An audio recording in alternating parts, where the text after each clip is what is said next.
السلام علیکم۔ کلاس 11 اردو 2025 کی نئی کتاب، اس کا چیپٹر نمبر 7 چارپائی، جس کے مصنف ہے رشید احمد صدیقی۔ اس ویڈیو میں پیارے بچوں آپ کے ساتھ میں شیئر کروں گا اس سبق کا نہایت ہی آسان خلاصہ۔ اس سبق کے خلاصے کو پیارے بچوں میں نے پیراگرافز کی شکل میں لکھا ہے تاکہ آپ کو یاد کرنے میں آسانی ہو۔ خلاصہ چارپائی، رشید احمد صدیقی۔ پہلا پیراگراف ہے، مصنف طنزی انداز میں بتاتے ہیں کہ ہندوستانیوں کی زندگی چارپائی سے جڑی ہوئی ہے۔ پیدائش، تعلیم، عبادت، بیماری، قید و بند اور موت، سب مراحل میں چارپائی اہم کردار ادا کرتی ہے۔ یہ ہماری تہذیب و تمدن کا لازمی جز ہے۔ دوسرا پیراگراف ہے پیارے بچوں، چارپائی کو ریاستی ملازم سے تشبیہ دی گئی ہے جو ہر کام کے لیے نااہل ہوتے ہیں، نااہل ہوتے ہوئے بھی ہر عہدے پر فائز ہو جاتا ہے۔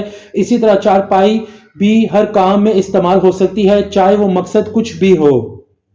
مصنف کہتے ہیں کہ بیماری میں اگر چارپائی میسر ہو تو باقی سہولیات کی کمی بھی محسوس نہیں ہوتی۔ دوا، پانی، کپڑے، سب کچھ اسی پر موجود ہوتا ہے اور بعض اوقات انسان اسی پر دنیا سے رخصت بھی ہو جاتا ہے۔ چارپائی صرف سونے کا بستر نہیں بلکہ ڈرائنگ روم، غسل خانہ، مہمان خانہ، دوا خانہ اور خانقاہ کا بھی کام دیتی ہے۔ مہمان کی آمد پر چارپائی کا احترام کچھ دیر کے لیے بڑھا دیا جاتا ہے۔ اگلا پیراگراف ہے، دیہی زندگی میں چارپائی پر اناج سکھایا جاتا ہے، سبزیاں چھیلی جاتی ہیں اور پرانی چارپائیاں پیاز یا دیگر اشیاء ذخیرہ کرنے کے لیے استعمال ہوتی ہیں۔ بعض اوقات یہی پرانی چارپائی مہمانوں کے سونے کے کام بھی آتی ہے۔ اگلا پیراگراف ہے، چارپائی ایک صندوق کا کام بھی کرتی ہے جس میں ادویات، پیسے، کاغذات اور دیگر ضروری اشیاء محفوظ کی جاتی ہے۔ ہر چیز کا علم صرف مالک کو ہوتا ہے جو اندھیرے میں بھی چیزیں نکال سکتا ہے۔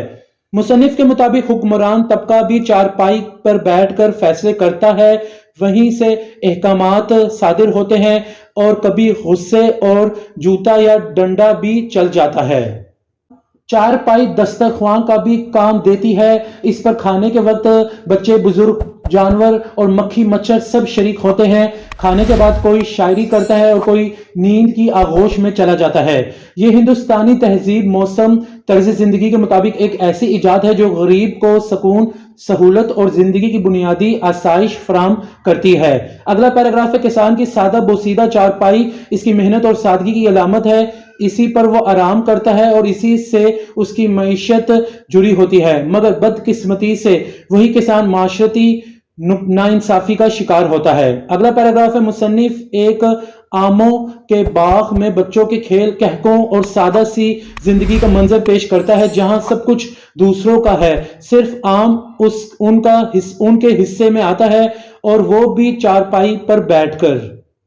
اس سبق کے خلاصے کا آخری پیراگراف آپ کے ساتھ میں شیئر کرتا ہوں پیارے بچوں۔ سبق کے اختتام پر مصنف چارپائی پر لیٹ کر ایک ایسی خیالی دنیا کا تصور کرتے ہیں جہاں وہ خود مختار ہیں، تمام حدود سے آزاد ہو کر اپنے تخیلات سے محو ہو جاتے ہیں۔ تو اس طریقے سے اس سبق کا خلاصہ یہاں مکمل ہو جاتا ہے۔ امید کرتا ہوں پیارے بچوں آپ نے سبق کا خلاصہ لکھ لیا ہوگا۔